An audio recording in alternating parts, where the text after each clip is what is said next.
If Al proofread the manuscript before it went to print, what would he say?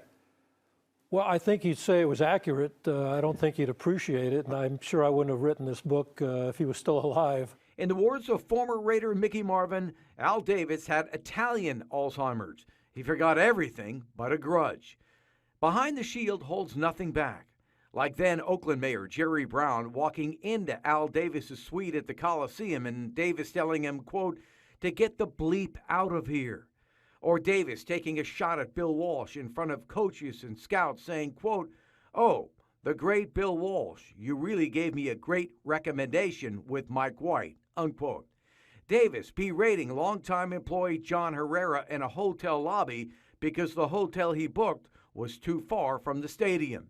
And Raiders personnel evaluator Ron Wolf, recovering from a heart attack, never receives a hospital call from Al Davis. And how Davis expected employees to work Christmas, New Year's, and Easter.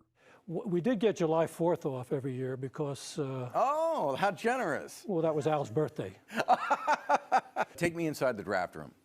Well, you know, it was one of those, we would present our stuff to Al as the scouts before we would meet with him and the coaches, and we'd put the whole draft together. And we could do the draft that day, but, you know, he would get his favorites, and it was hard to get him out of it. And a lot of times it was, you know, there's 12 nays and one eye, and the ayes have it. And we talked about, you know, when we wanted Brett Favre, and he went with Todd Marinovich. And we wanted Calvin Johnson, and he thought he could make a player out of Jamarcus. Why could you not convince him that Marinovich was not the right guy for the Raiders? Because there were a lot of flags. A lot of red flags. Oh, yeah, no question. About Marinovich. And we brought it up. I think the problem in the room is if he found somebody to back him on these picks, then he would rely on them. Just an example where he didn't have anyone backing him. We wanted Charles Woodson. Now, he knew Charles was a great player. He kept trying to trade down. He wanted Bucky Jones, who was a safety out of Syracuse where he went to school, and a guy named Trey Thomas. But the room was strong and wouldn't concede that point to him. And he got frustrated. He actually walked out of the room, and Al Locust said, well, we can't pick. Al's not here. Al said, you guys make the picks. That's how we got Woodson.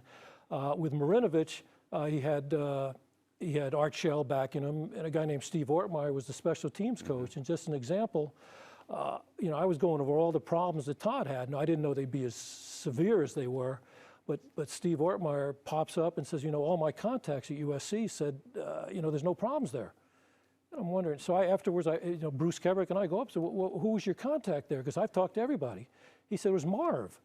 Marinovich, the father. Yeah, his dad says they love him. There's no problems. And so that's basically how it came. We just couldn't break it. So that was a huge mistake, obviously. Well, that's an understatement. Yeah, understatement it is. And then I was at the 2005 draft when the 49ers selected Alex Smith.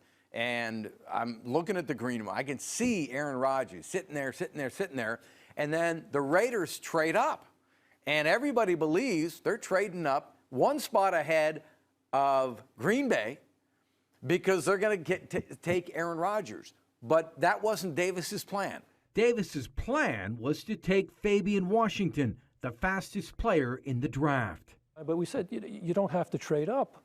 He's going to be there. No, I can't wait and all that. And the only positive about it from that pick was I used to talk to Sean Herock, who's now the director of scouting for the Raiders, and he was with Green Bay. And after the draft, we used to always talk back and forth.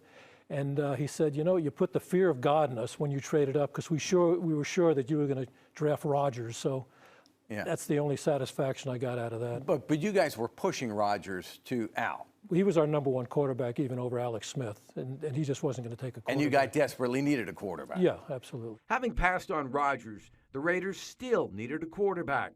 Davis ignores the scouts' warning about Jamarcus Russell's dependence on a codeine-laden cocktail called Purple Drink and weight issues.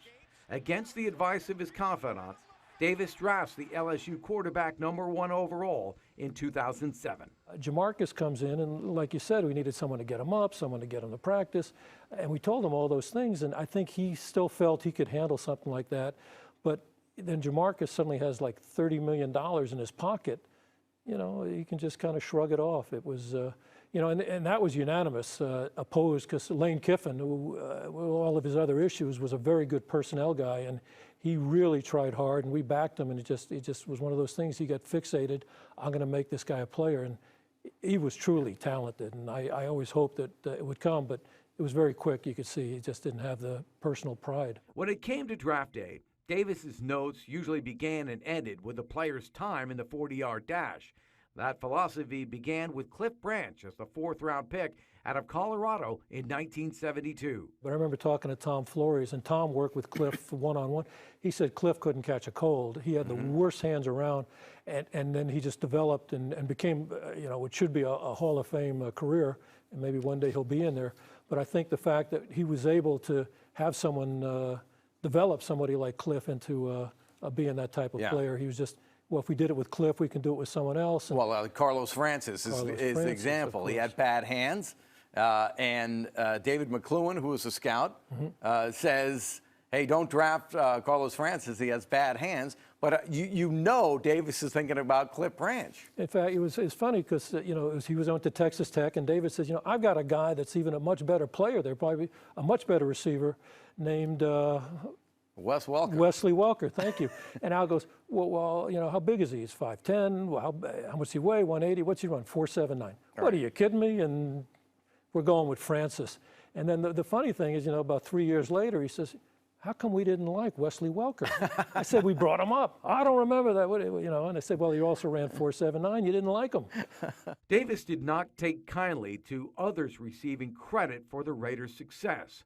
Former team executive Bruce Allen won the Sporting News Executive of the Year after the Raiders went to their last Super Bowl. Was that his personality? Like, he had to be the face of the Raiders, and if anybody else got too much attention, they would eventually be gone? Well, that seemed to be the way it was. We have a whole chapter on it called Saving Face, and we include Kenny Stabler was another one. To have problems with Kenny and Marcus and John and Bruce, and I think when Bruce won that award, actually Al won the Executive Year of Award from like AP or someone else, so they actually both won it. But Bruce Kebrick goes up to Bruce Allen and says, "I'm sorry, you won that award. We'll be seeing you later." That kind of thing. And it was another year or two before he was gone. Yeah. But and then the story when Al's going down the 880, and there's a big poster of a billboard of John Gruden. And, he says to whoever's in the car, he says, what's he doing up there? I mean, I'm the guy that hired him. I'm the guy that got his players. So I think he tended to be a little more sensitive that way, and it was unfortunate. Of all the decisions that he ever made, getting rid of John, certainly, if not the worst, ranks in the top 2. And I always felt if we'd won the Tuck game, we'd have beaten the Steelers, we'd have gone to the Super Bowl, and there's no way he would have not re-signed John. So I can't watch the Tuck game thinking about how we lost John that way as well. Right. The loss to New England was Gruden's last game as coach of the Raiders. Bill Callahan succeeded Gruden, followed by Norv Turner and Art Shell, who went 2-14 in 2006.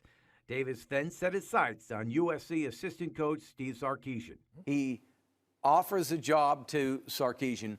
Why did Sarkisian not take the job? I've never spoken to him, but people have said that Pete Carroll had kind of suggested not to go there. I think the reputation of Al, maybe interfering too much. And I think the other issue was Al said to him, I want Rob Ryan to stay as our coordinator. And I like Rob. I thought he did a very good job with us. And Steve had said, look, I may really like him, but I think I should have the right to interview him and make that decision. I'll probably keep him. Al says, no, you have to have him. And I think that was kind of a red flag for Steve that, maybe this isn't the place to go to. And he had also worked there a year with Norv Turner. Yeah. So Sarkisian bails, and Al doesn't want to look bad. Image was important to him. Very important. So he thinks Lane Kiffin is the next John Gruden, maybe better than John Gruden. So he rushes into his decision to hire Lane Kiffin. That gets off to a terrible start.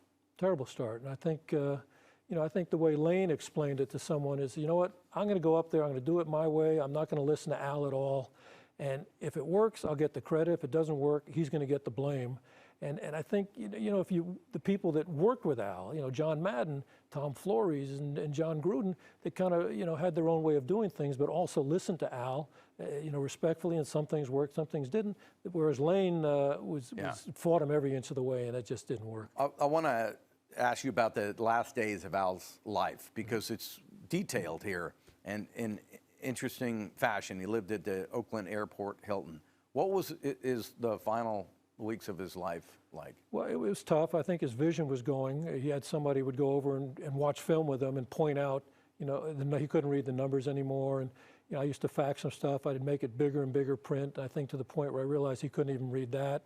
And you know, I said, well, I sent it to you. Well, we'll go over it again with me, that kind of thing. And you know, like the last day of, I mean, he fought to the last day of his life. We were going to Houston, and he hadn't traveled the last couple of games. And he called me up on Friday. We were going in, and he said, you know, and I went over what was going on around the league and with the team. And he said, you know, maybe I'll fly in tomorrow.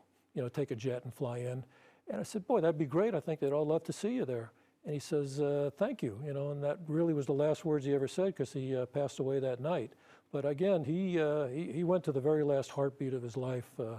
I think he had a doctor come by every single day to check with him. And again, he was alert and bright right to the end. So it was, he lived the life that he wanted to live, and I know he felt good that way.